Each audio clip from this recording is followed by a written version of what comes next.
I'm with Joe Yarbrough. We're at the CRI annual meeting in Dalton. Joe, it's always great being with you. Same here, Dave. It's always my pleasure to be with you. Thank you. Now, this is your first meeting since becoming the president of the CRI. What's your take?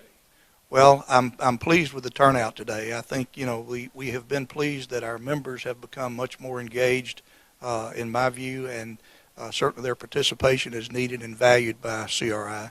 And so I think the turnout that we enjoyed here today at the annual meeting is an indication of that commitment and support. Would you say that the turnout is directly related to the structure, the new structure that you put in? Maybe that's involved.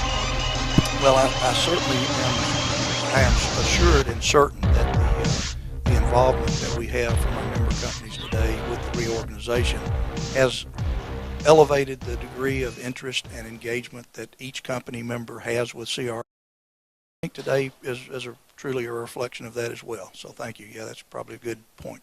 Well, it is. You have staff, but everything else is volunteer.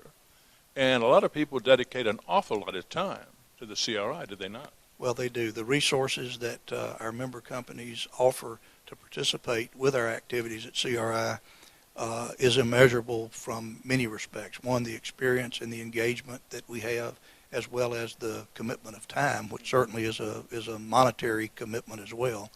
But the reality is the issues that our new organization forces us to focus upon are issues that are true business-related issues, and not just doing something because we can, but doing it because it can have a significant impact on not only the individual member's business, but across our entire industry.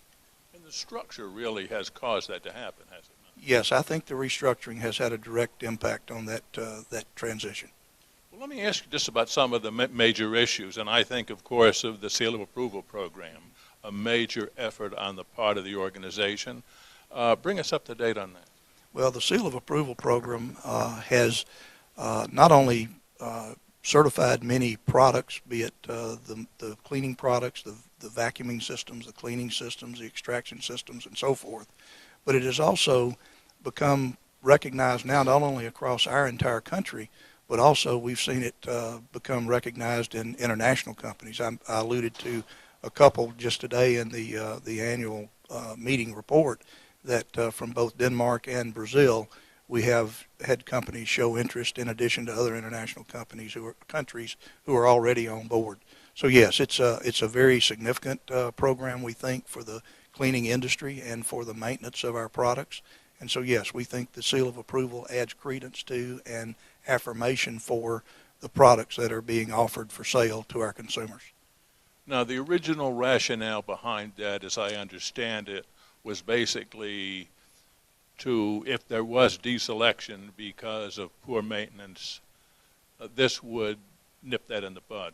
Am I anywhere close? Well, certainly, installation of the product effectively to satisfy the consumer and the maintenance after installation and having the consumer be satisfied with their purchase for a long period of time. Obviously, the materials are constructed to have a long lifetime and service in an installation, and having products that there can be confidence in that will provide the level of cleaning for the product over time without either having a detrimental effect on the product and or leave residues or those kinds of things that would attract soil or what have you in the future. So yeah, it gives confidence, I think, that these materials will satisfy the consumer's needs. As I recall, at the onset of the program, there were some products on the market, consumer products on the market, that were as effective as water. So I mean, I think that had to mean that people had to be unhappy with the way their carpet looked after several years, I guess.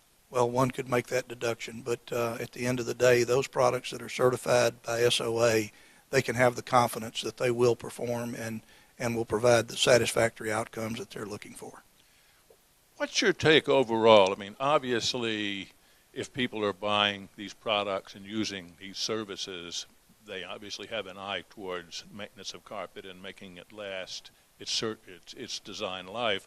I think there's an awful lot of people out there that really don't, or that maybe they don't see maybe the dirt on carpet, so they don't treat it as they would a hard surface product. Are we making headway, do you think, in that regard? Well, I believe we are. We obviously the product types and the product focus has changed over the last several years. There are now softer fibers that are being offered, by our manufacturing member companies, and the cleaning techniques and so forth obviously have to evolve and change as the products evolve themselves. So you're right. I mean, there are certainly going to be those consumers who have no appreciation for the fact that annual cleaning as well as interim cleaning is an important part. Just like you take your suit or your jacket to the dry cleaners, maintaining your drapes and your fabrics and your soft floor coverings in your home are just part of good hygiene and sanitation that should be expected to be done for the product. I think the last time we talked, you mentioned the interim cleaning protocol. What's happened with that?